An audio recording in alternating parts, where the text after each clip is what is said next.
Hello, YouTube. I was at the community goal over the weekend with the whole bounty hunting for fun and profit, and lo and behold, I run into an old familiar face, and that would be Commander Spudnik, who has decided to open up on another player here, and I'm going to go in and play Savior and start immediately attacking him with my pulse lasers and my seeker missiles.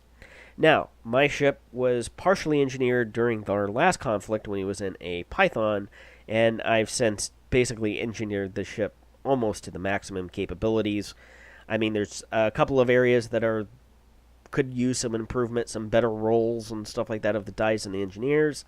But I have a ship that has very tanky shields with 3 fixed pulse lasers with phasing cascade, or phasing sequence rather, and that allows me to basically start doing damage to their hull no matter what their shields are doing.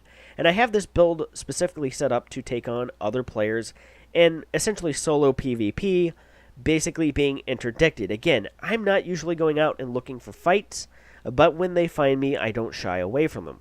Now, my Seeker missiles are for Seekers with thermal cascade on them. So yes, heat meta and all of that. And the reason why I have this build this way is that I can deliver a lot of damage to them via heat as well as directly going for their hull, no matter what they're doing with shields. If they have incredibly tanky shields, it's actually a detriment to them. If they do, the missiles are going to impact on them and basically cook them. If their shield cell bank a couple of times, that's fine. Part of my laser damage is still going through and hitting their hull. So by the time their shields do go down, their hull is already significantly damaged. And then I can use the Seeker missiles to either surgically remove components from their ship, like weapons, and or drives and engines, which I believe is what more or less happens here.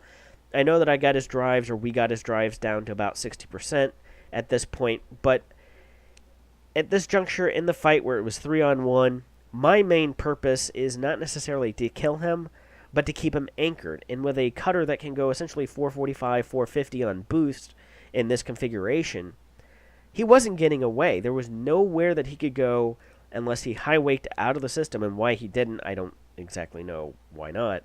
But at the very rate, if he was trying to low-wake out of the system, it was never going to end well for him because he's never able to escape.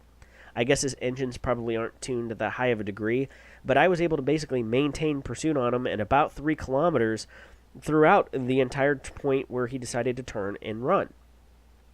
So that's basically this fight in a nutshell. I ran into the commanders the next day, and they thanked me for coming over and helping them out, and more than welcome, gentlemen. Until next time, be sure to like and subscribe. Stay safe, and see you next time.